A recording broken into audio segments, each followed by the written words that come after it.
સુરતના લસકાણા વિસ્તારમાં રહેતા 22 વર્ષીય યુવકને આપઘાત માટે મજબૂર કરનારના ગેરકાયદે દબાણો પર બુલડોઝર કાર્યવાહી કરવામાં આવી હતી। લસકાણા વિસ્તારમાં 22 વર્ષીય યુવકે આપઘાત કર્યો, જેની પોલીસ તપાસમાં અજય શિરોયા ઉર્ફે મહાકાલ નામના વ્યાજખોરોના ત્રાસથી યુવકે આ પગલું ભર્યું હોવાનું બહાર આવ્યું હતું। જ્યારે હાલ આરોપી અજય શિરોયાએ કરેલા દબાણ પર બુલડોઝર ફેરવવામાં આવ્યું હતું। ચુસ્ત પોલીસ બંદોબસ્ત સાથે આરોપી અજય શિરોયાએ પતરાના શેડમાં ઊભી કરેલ દુકાન તોડી પાડવામાં આવી। લસકાણા વિસ્તારમાં આવેલી ગઢપુર ટાઉનશીપમાં રહેતા ખોડાભાઈ ગાબાણી હીરાના કારખાનામાં કામ કરી પત્ની અને 3 સંતાન સહિતના પરિવારનું ગુજરાન ચલાવે છે। ખોડાભાઈના 3 સંતાન પૈકી 22 વર્ષનો ચિત્ત જર્મની જવા પ્રયાસો કરતો હતો।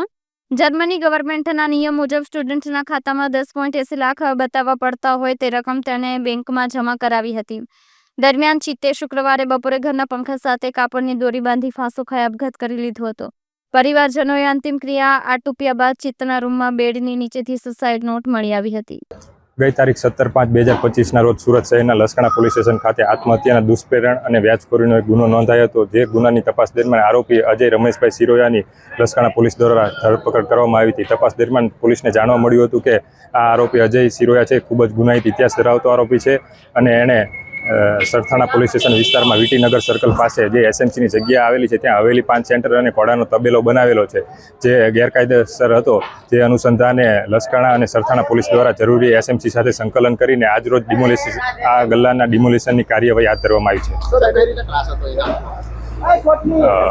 છે। જે આરોપી અજય શિરોયા છે એ ઊંચા વ્યાજ દરે આ ગુનાના ભોગ બનનારને 80,000 રૂપિયા ઉછીના આપ્યા હતા અને લગભગ અંદાજિત 2 લાખ જેટલી રકમ પ્રેશરમાં રાખીને માગતો હતો, જેના અનુસંધાને ભોગ બનનારે સુસાઇડ કરેલી હતી એવું સુસાઇડ નોટમાંથી મળી આવેલ છે।